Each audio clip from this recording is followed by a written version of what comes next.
welcome to the Law of Positivism podcast. I'm your host, Shireen, and I'm the creator of Law of Positivism. I'm here to help you on your spiritual and healing journey. I am a certified yoga and meditation teacher, a student of Chinese medicine, a doula, a Reiki practitioner, and a passionate, highly sensitive person. I want to use my knowledge to channel information and messages for you to grow on all levels.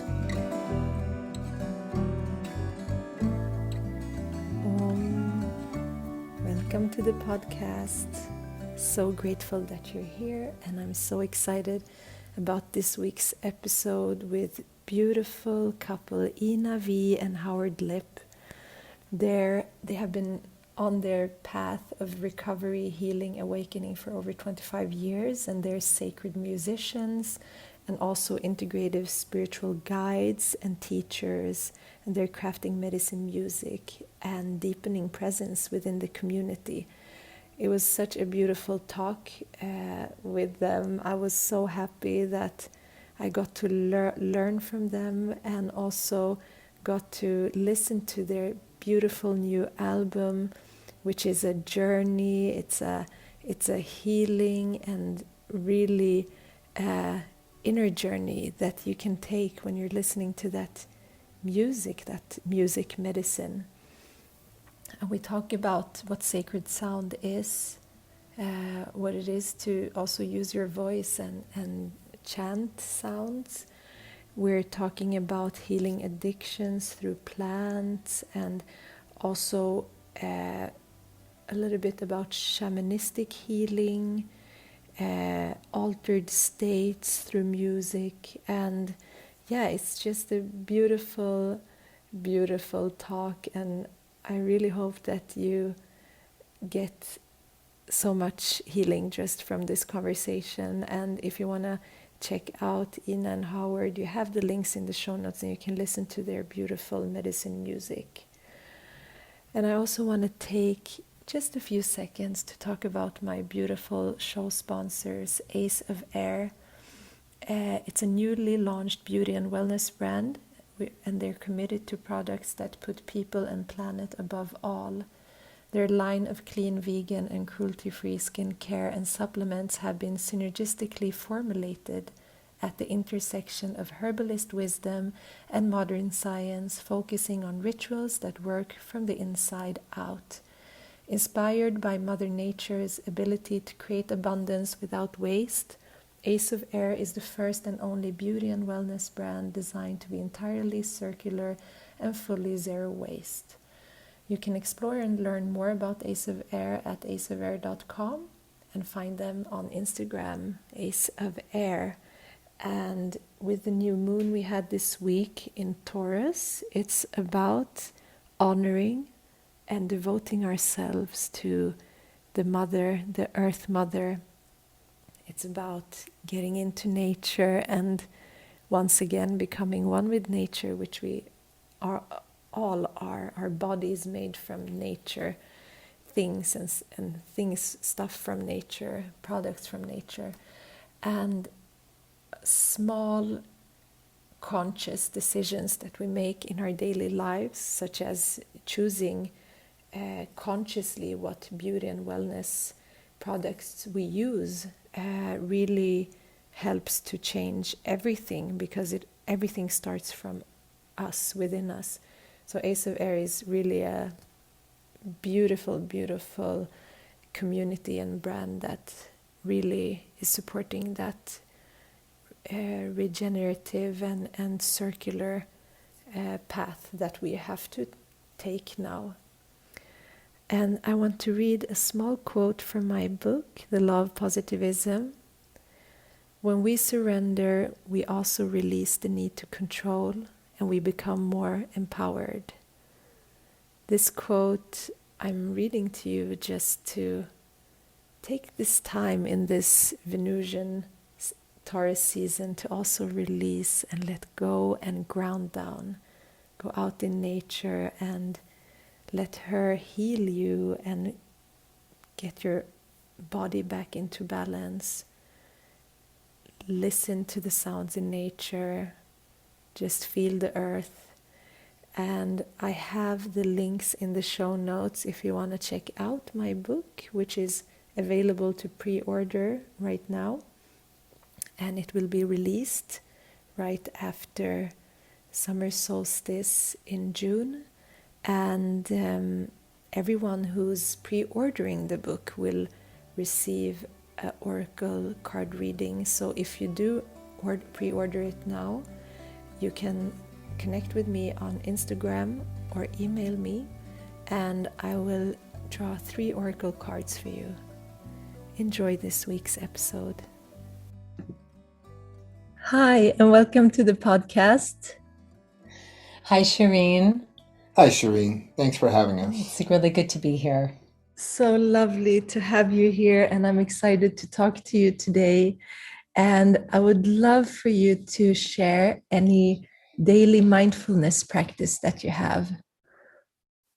Yes. Well, the practice that I do each day, preferably in the morning, is a breath and meditation practice. And I also have a small group where I gather with the community and we do meditation practice, and we also explore deeper teachings of presence in the everyday present moment awareness. So it's a good practice to integrate into each moment. And with a 4-year-old, I really need that practice. And for myself, I do Qigong, and then I really use present moment awareness, which is paying attention to my breath and being as present as I can be to watch my mind. Love that. Thank you for sharing that.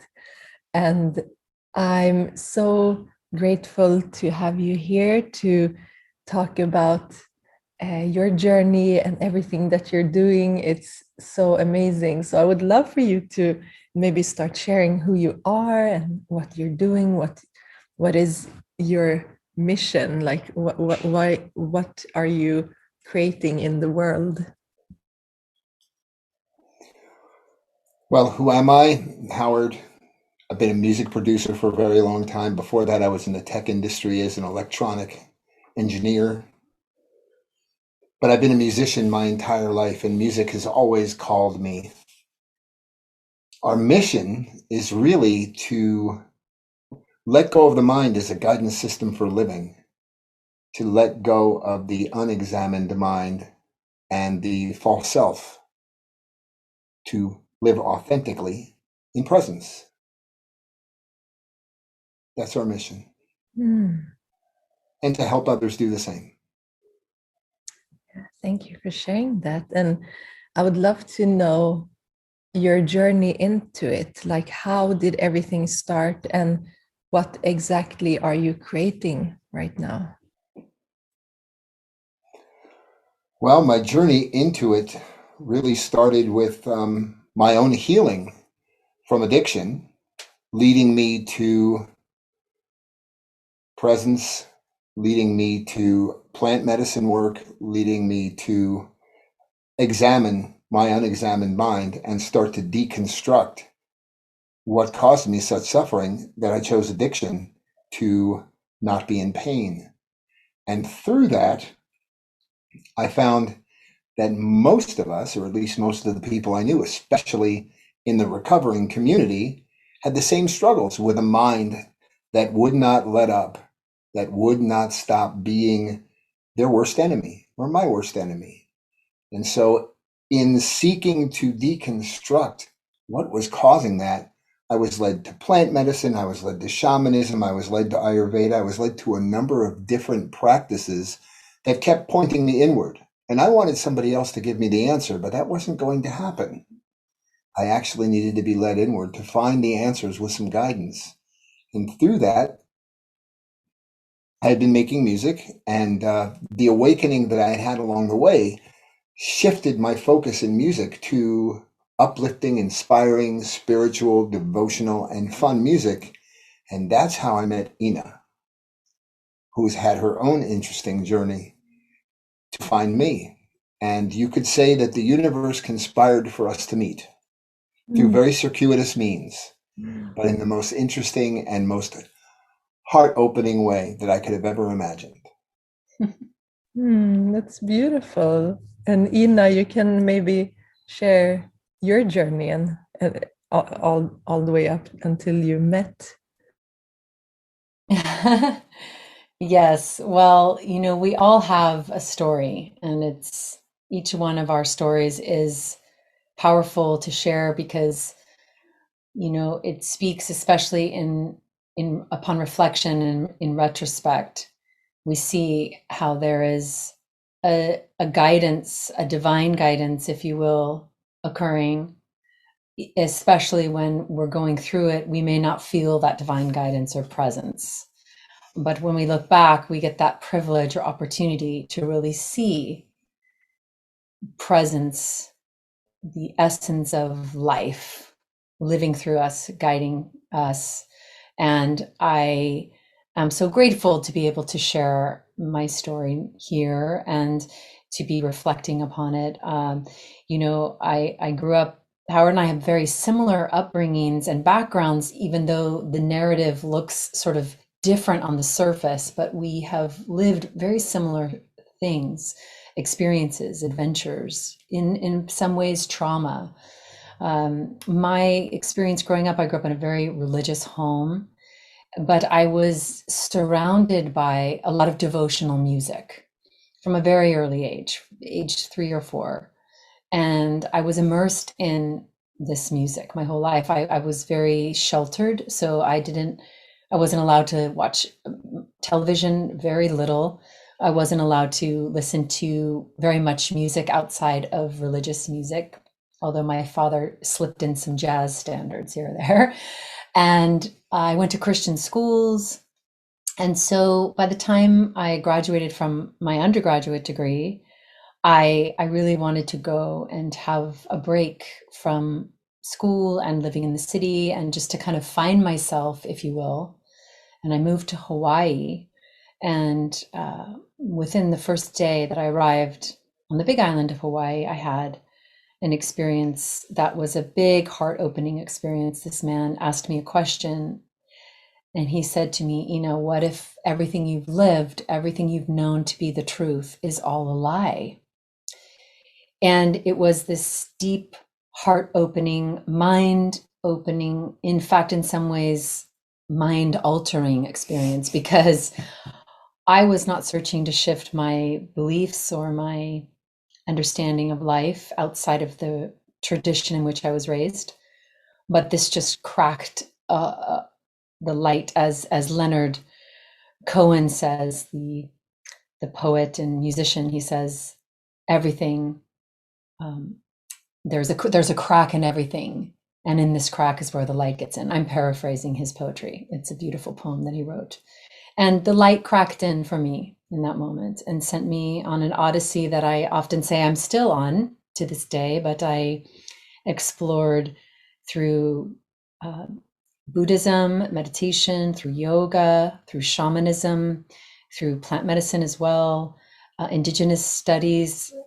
I got my master's in Indigenous Science. I wanted to learn from the earth-based traditions because I had been raised in the sky God traditions. I wanted the balance of the mother and of the ground and of the body and of the breath. And so all of that really eventually led me to meet Howard. We met in a recording studio. I was home from Europe in Los Angeles, and I was singing my songs and mantras and devotional music in yoga studios for Shavasana. And this was in around 2007 and 8. And people were asking me for recordings, and I didn't have any recordings of the songs I was singing. And so I thought, well, maybe I should go make some recordings. And that's how Howard and I met. We met through a mutual friend, also a yogi, and he was making some music with Howard at the time. And so we met in the studio. We really met in the fire and the alchemy of creation and worked together as creatives, not romantic, really as a creative partnership for a couple months, and got to know each other deeply without sometimes the distractions of romance And this just created a place of safety and trust and an ability for us to dive in deeply and get to know each other. And then from there, a relationship formed. And that was 13 years ago. Actually, May 9th was the anniversary of us meeting. So that's a little bit of my background and how we came together. That's beautiful, and happy anniversary. That's Thank you. how many years is that in total? 13 years. Oh, yeah, that's fantastic. And what a journey you both made in different ways. It's so interesting that you're talking about your upbringing, because I'm really interested in watching documentaries about different societies and lifestyles. And I was watching a documentary yesterday about there was different Christian minorities in the US, and there's some cities that are like built on Christianity. I was surprised because I live in a country which is very secular, so it's really interesting to see. And how have you ever found like the synchronicity in Christianity? I mean, now there's so many new. I'm reading Mary Magdalene Revealed, and it's really, it's like everything is the same, but it's been translated in such different ways and interpreted in such a different. It's it's it it's like everyone practices it in their own way, of course. But I'm wondering if that your upbringing also has affected, and also have you seen the synchronicity between what you learned and what you've studied yourself? That's really beautiful question, Shireen, and I love how you're connecting those two perspectives in a way. There was a period of time where when I left, I had what I call my first awakening. Not that I'm counting my awakenings, but it was really just this moment of divine awakening. And I say that because I wasn't consciously seeking to awaken. And yet, by grace, by the deeper consciousness within me, through presence, perhaps I was ready. I had this peek into another perspective. And, you know, there was a time where there was a lot of anger and grief when I left and awakened. And when I say I left, when I left the community and I left the church, because there was just a lot of trauma, and I use this word abuse lightly. I was not physically or sexually abused, but there was just this deep oppression of my mind, of my spirit, all in the name of the love of God. So it was this very challenging moment in the early years of my awakening. I couldn't say God for many years, and it was too triggering for me.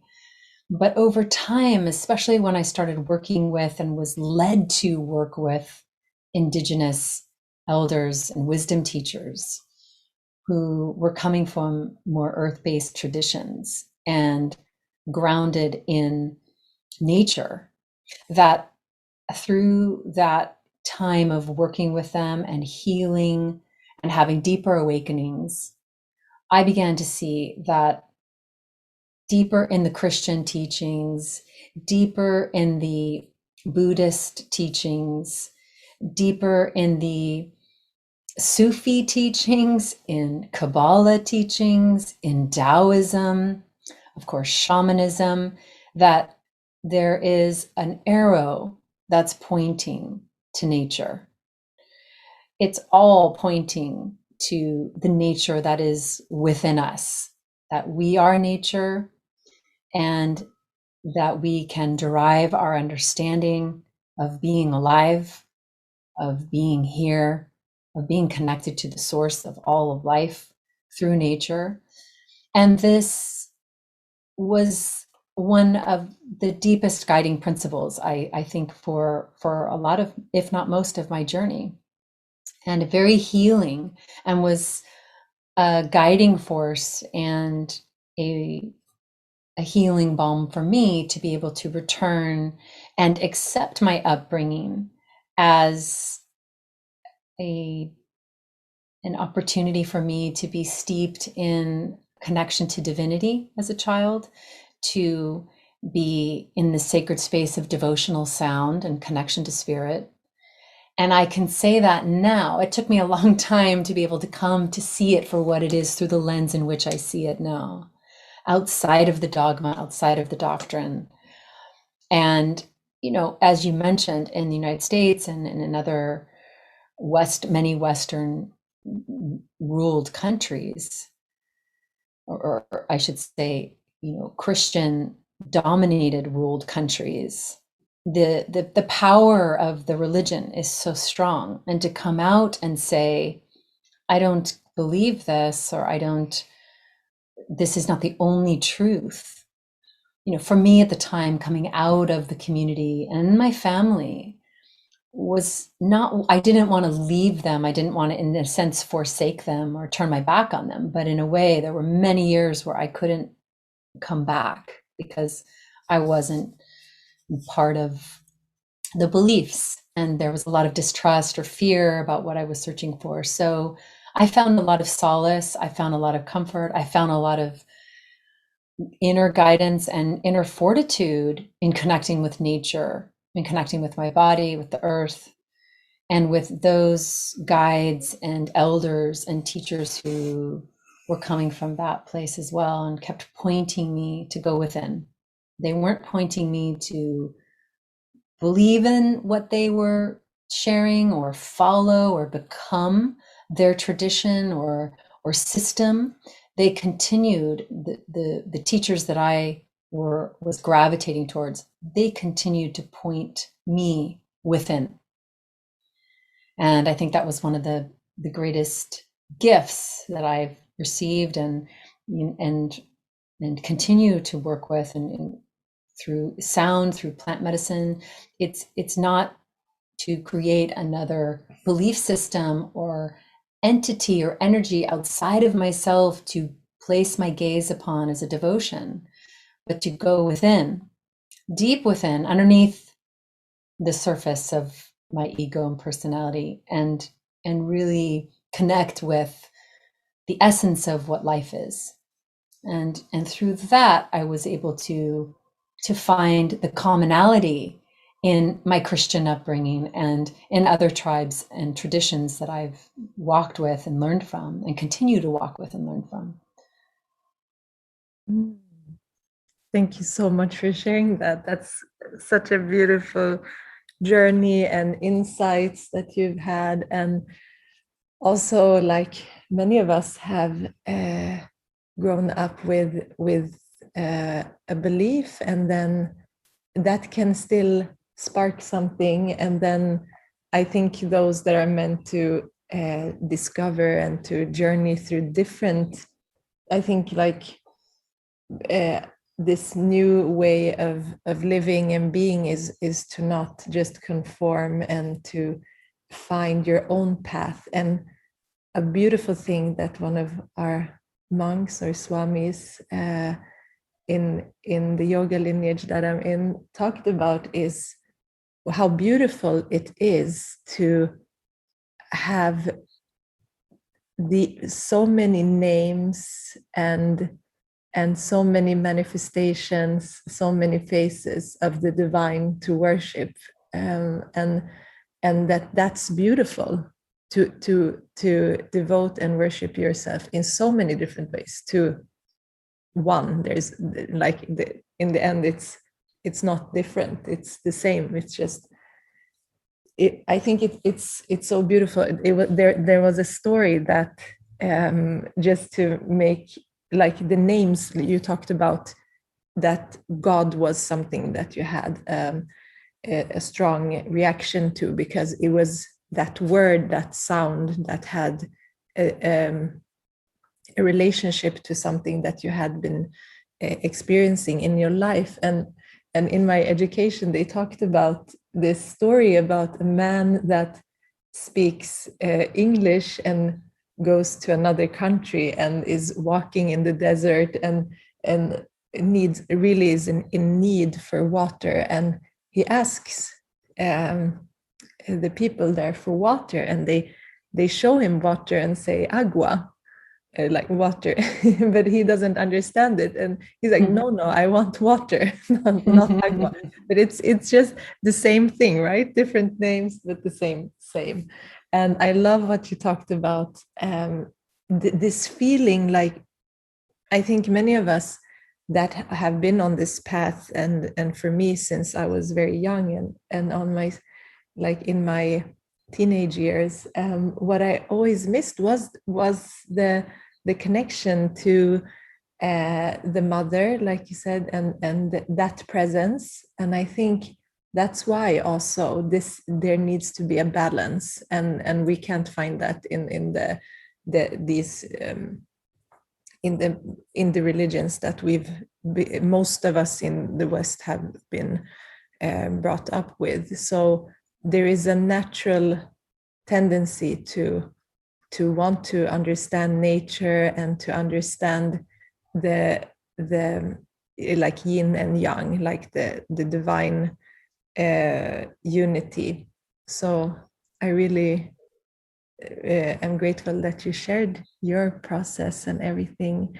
And I would also love to know, because something that you have been working with, I think Howard, with healing addiction with plants, and also the music, of course. I want to hear more about that journey. Well, music has been a part of my life and my sanity from childhood. Growing up in the synagogue, singing, that's where I felt the vibration most fully. The stories didn't really touch me, but the music did. The ancient melodies and the sounds of the words would touch a place in me that nothing else could. And I had a pretty troubled childhood and started using substances at a very young age to deal with my anxiety. And making music was one of the only things that kept me from coming completely apart. But eventually, not having a connection, because I had walked away from my religion after my bar mitzvah. I was raised Jewish in a very observant home. And I eventually crashed into a wall with addiction because I was seeking the God through science. I was trying to figure it out that way because religion didn't cut it for me. It didn't answer those questions. And I made one attempt at recovery, and martial arts became a big part of it. And that's where I was introduced really to meditation and to mindfulness, practice of watching the mind, of watching the thoughts, of being the observer of the mind. And eventually, I would come around again to 12-step recovery, which, like religion, didn't really answer a lot of questions and raised more that doesn't make sense than it did. Fortunately, abstinence was working for me, but I was introduced to plant medicine at a perfect time because I was really starting to doubt that recovery was going to work for me in the form of 12-step. And so I was introduced to my first connection to plant medicine, which was a revelation of being able to actually go in and address the places and beliefs within me that I could not address or even see in the normal state of consciousness. And the beauty of what came along with working with plant medicine is the process of working with plant medicine is really about working with the vibration of sound and resonance. As the plants use sound and resonance and work with sound and resonance to affect change in the body and to open places within us that are stuck.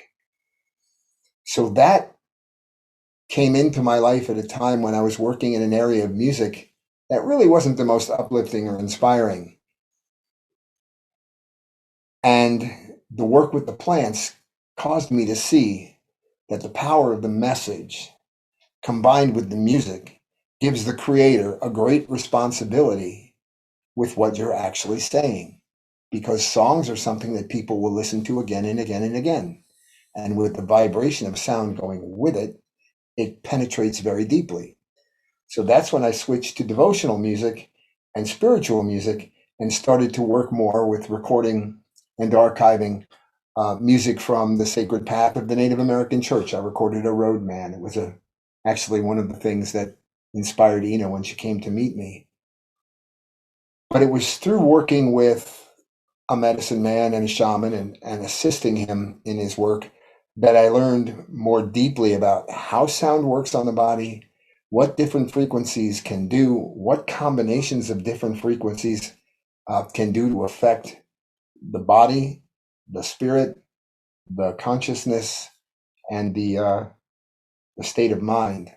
Not that I didn't already know that music has tremendous power to change the state of mind. I had been using that since my earliest days of working with music to stay sane. But I learned on a whole different level exactly how sound can be used to help excavate the places within us that are stuck. And the beauty of that gave me an entirely new education in music. Not that I'm trained in music at all. I would say that the plants have trained me more than anything else other than experience in how to use music to affect change, to affect transformation, and to open the space for presence to be more present, for lack of a better way to say it.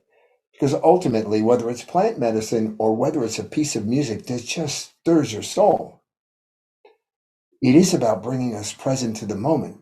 Because I'm not listening to the last note that passed, and I'm not anticipating the next one. I'm in the vibration that I'm in that moment.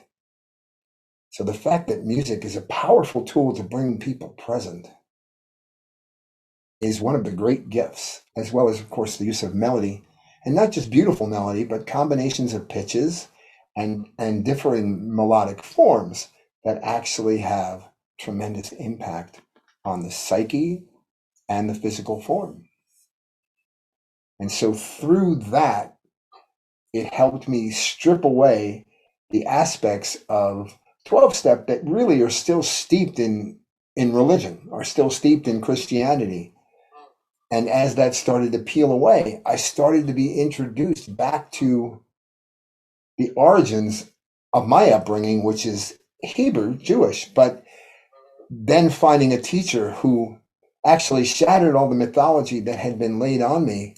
He practices a more Aboriginal version of my ancestral practices. And so through that, I was able to then see the reason why I never connected with the teachings is because the teachings weren't authentic. They had been edited and changed over the years for lots of reasons.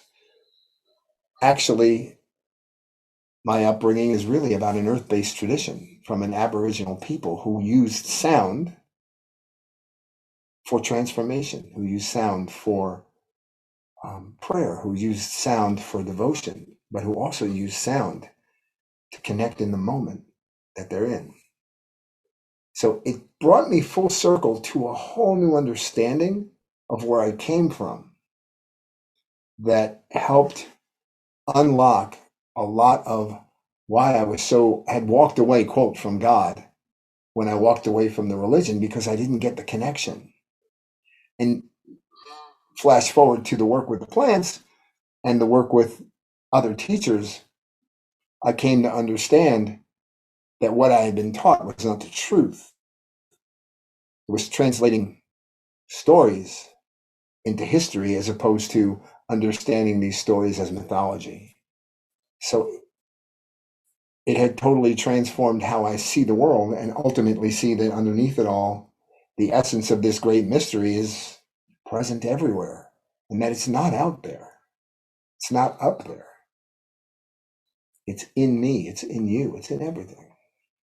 And that helped me connect to me, to the authenticity, which helped release the need to medicate and stop feeling and stop thinking.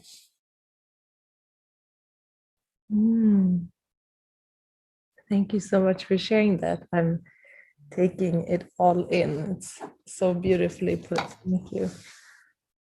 And yeah, sound is really interesting. If we say that everything is made up by sound and vibration, and something like if we let's say that we chant in yoga, when we chant the name of a deity, for example, it is not just a sound. It's the sound is the physical embodiment of that energy. So we don't see it as that, and most people don't know how important it is to use the breath and the voice to it can be so healing. So how just this beautiful notion of sacred sound, how would you explain that? Sacred sound. Well, that's a that's a big and beautiful question. I think what I have experienced in sacred sound is the sound is sacred when I open my mind and my heart to, as you were saying, Shireen, to the vibration, essence. You know, in the Bible, one of the first sentences of the Bible says, "In the beginning was the Word," but it's really in the beginning there was sound, and the sound was God, if you will, and the sound is God. That the sound is ising. You know, I see in so many traditions, as you mentioned, there's so many, if not 7 billion ways, as Rumi said, to kneel and kiss the ground. So I would imagine there are 7 billion plus ways to meet God, and that some traditions have maintained their practices long enough to pass them on, and some traditions have died with the tribes or with the groups that carried those traditions, and the ones that are still remaining have the potency and the power of thousands of years of being sung, of being meditated upon. You know, I know in the Hebrew niguns, the sacred chants that have no words, but are special songs that have these different vibrations and waves of singing, that it's as if you're stepping into the river of thousands and thousands of rabbis and those who have been singing the nigunim. And it's the same singing the sacred chants of the deities, you know, in Sanskrit. You're singing you're stepping into the vibration of the song that is never ending. I remember listening, if you're familiar, to Krishna Das, and he said, you don't even have to know the meaning behind what you're singing. You don't even have to know how to sing the words in Sanskrit. Just step into the vibration of the river of sound. Open your mouth and allow yourself to participate at the entry level. You know, this is not to diminish the depth and breadth of the practice by any means, but he's saying it's welcome and open to anyone at any level. All is required is an open heart and an open mind. And that really touched me when he said that, because to me that was speaking to come as a child. You know, you don't have to understand all the concepts, as children often don't understand the concepts, but they are wiser beyond our years in their soul and in their hearts, because they come with such an openness, a beginner's mind, no story attached to anything, not even the meaning. And when we sing these deities, the names, the sacred chants, to me, what makes them sacred is that the intention behind them is to point us to the divinity within. that to point us to the resonance of presence and essence within us all, because we are all of divinity, if you will, or of energy. And so it's training our mind to place our attention upon essence rather than ego, or energy and sound rather than personality. What I want, what I need, what you're not giving me, what you are giving me, where I'm suffering, where I'm not suffering, where I want more, or I want less. And when we sing, when we meditate, when we breathe, when we practice, whether it's through sound or movement, or opening our hearts in deeper connection with beloveds, community, that we are placing our attention on the present moment, just as children do. And I think that to me is what denotes something as sacred, in the sense that its intention is to return us to presence. And as you also mentioned too, Shireen, there's so many ways to call God or divinity or presence. There's so many ways. And it is not to get rid of them, so to speak, or grow beyond them. It's to recognize that they're all different ways of pointing to divinity. So we're all standing around the mountain and we all have a different perspective, different traditions, different practices, because look how beautiful and unique we are as humans. How many billions and trillions of stars there are. Why would it be so boring if we all had the same one way of looking, of thinking, of believing? The trickiness is when it comes when we say, you must believe the way I do, or essentially I'm going to kill you, which is what we do as humans. There's no reason to do that, because we're really pointing our gaze inward. So I don't need to kill anyone or anything to make my gaze inward more important than yours. In fact, I can learn from your inward gaze as a reminder to point my gaze inward. And I think sacred sound in that way can act as a portal. That's beautiful. Thank you so much for sharing that. And it's exactly, I feel everything that you said is so true. And it's such a beautiful thing. And what you said, that like we have this voice and we have the ability to hear, so it's not just to communicate with others on this plane, it's also a way of communicating with the divine. And what you said about what Krishna Das said, it's really true that, like, when we in bhakti yoga, in devotional yoga, it's actually the easiest way to connect and to have that self-realization or the awakening, because it's a direct way from the heart, just devoting that singing. It's so meditative. I think if people are having problems with being in stillness in meditation, it's like bhakti yoga is a really great way to use your voice at the same time releasing the mind. You can release your mind, because when you get into it, it's really like this altered state, which I also wanted to ask you how you see that altered states are being created in us. Is that through music that you have done that?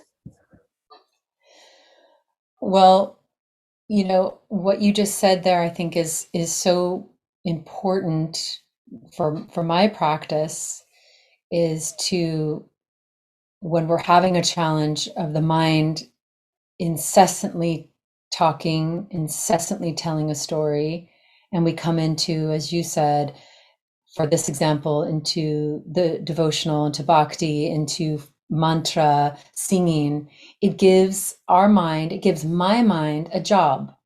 So now my mind is focusing on the mantra or the sound. And so my mind is happy because it has a job. And the job is focusing on the names, the words. And then my heart now can open and I can feel presence because there's more spaciousness. My mind is occupied, if you will, but it's occupied on right focus, right meaning aligned attention. And now my heart can open. My mind isn't chattering and filling my head with so much fear and anxiety or depression or suffering, all of it really. And so I give my mind a job. And it's the same with creating music. We're focusing on, the mind is focusing on the sound. It's the same even in plant medicine. Our mind is focusing on the breath, the body, so that our hearts can open and reveal what's blocking, occluding my direct connection to source. What's getting in the way of source within me, shining through me, is my mind, is my fear. It are all my stories that have nothing to do with this moment. And when we have these practices, and there's so many beautiful practices, for me and for us, we have found through sound, through breath, through plants, through love, through presence, that we can continually return to what is and step out of the fear of what isn't or what wasn't. And I think that's, for me, what I'm learning and continually returning to is, am I here now? Where am I in my mind? And these practices return me to that. And of course, raising a child, being in a relationship, having a job, paying for the gas in your car, insurance, etc. We have responsibilities that occupy our attention, but we don't have to be in a cave or in a ceremony or even in the music studio while we're doing those things, or dismissing all of them and going to live in a cave or a studio or a ceremony, to awaken presence within us, that we can invite presence in every moment. Presence meaning energy, being, essence, liveness, God, however, there's so many ways to talk about it. So to answer your question, yes, we utilize, and I'm sure Howard has some reflections on that too. Well, there's so much about music that has the power to just take my mind and carry it downriver so that my heart can swell and open into the resonance that's created. And one of the things that that bhakti music is beautiful at is that the different chants invoke a different energy. And it's not the words, and it's not just the music, it's the rhythm of the phrasing, it's the resonance of the sounds that are used for the words. But even if it's just intention on the vibration, the power of music to alter our state, to change how we're thinking, how we're feeling, to bring us present, is incomparable. I've not found anything else without ingesting something that has the power to do that, like music does, like sound does. Even the single vibration of a singular instrument or a singing bowl has such power to shatter whatever garbage is circulating around in my head, to just be pulled into the hum, into the resonance. And that ability to alter the state of mind, and also to unite a group of people who are chanting together, who are in a room together, into a one consciousness, is beyond compare. I mean, the beauty of being in a devotional circle of any kind, whether it's chanting at a yoga festival or it's sitting in the synagogue with 100 other people chanting these ancient prayers, is the unification of that melody and the intention of everyone to create that resonance together creates a circulation. It creates a vibration. It creates a particular resonance that unites and opens. And that is the most state-altering experience that I've ever had consistently. Beautiful. Thank you for sharing that, Howard. And I'm wondering now, as we're coming to the end of the conversation, what you are creating right now in this space. Well, we just finished we finished our album a few months ago, and we're just about to release it May 19th. 21st. May 21st, excuse me. So we're really excited about that. It's our first album of us singing together. We have been singing together for almost 13 years, but we met under the original connection of my own personal music and message. And so we spent some time recording those albums and touring with some of that music. And so we're really excited to share our album Sano Ceremonia. It's a ceremony from start to finish. It was created with the intention and the arc of a sacred ceremony. So you, as the listener, can enjoy the album for about an hour, lay down, set an intention, create a sacred space, and go on a journey. Of course, when you put music out into the world, it's going to be received and listened to in all kinds of different ways, and that's wonderful. But this was our original intention with the album. And we're also working on a few other projects, albums that have been long overdue, that because of COVID, changing the way that we do our work in the world has given us an opportunity to slow down and complete some long overdue music compilations that we're excited to finish and continue to offer and continue creating more music that we have backed up within us. So that's what we've been working on recently. And also building our community online. We have created a space for our community, and we're in the process of opening that more publicly, of a spiritual community that's focused on integrating everyday life, integrating plant medicine experiences, integrating spiritual experiences, a community where we give permission to question everything we've been taught to believe, to be safe in a container where you can explore what you're afraid of, what you don't know, what you want to know, all through the lens of presence and present moment awareness, with overlays of shamanism and sound healing, meditation, of course.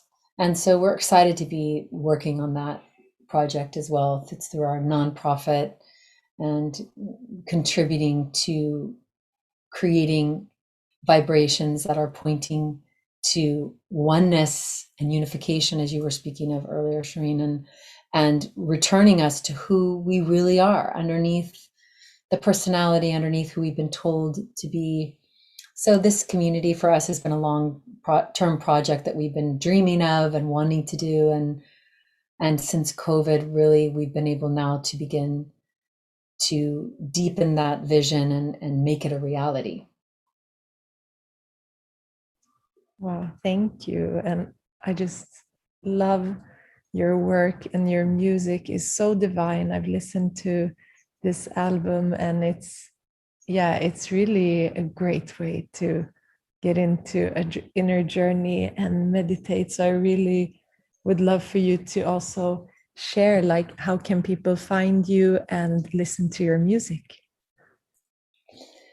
Well, thank you for that. They can reach us at enaandhoward.com, ENA, and then andhoward.com on our website. And we're at Ena Vie and Howard Lipp on Instagram and Facebook.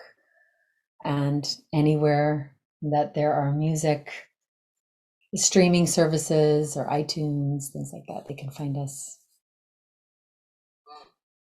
Thank you so much. I will share these links in the show notes. And I want to really thank you for this lovely conversation and everything that you shared. It's so beautiful. And I'm looking forward to seeing your journey and following you in your journey and learning from you. So thank you so much for sharing everything. I've learned so much today. Well, thank you for having us, Shireen. It's a beautiful opportunity for us to be here and communicating and sharing with you. We've been not as public for many years, so we're really excited to come out more publicly now and share our music and our message and our passion. And so it's been an honor to have this opportunity to share what we love. So thank you for listening and for giving us this chance to speak. Yes, thank you, Shireen. It's been a joy and a blessing to speak with you, and really appreciate your reflections about the record. Thank you so much. And we look forward to speaking to you again if the time comes. Thank you so much for listening today.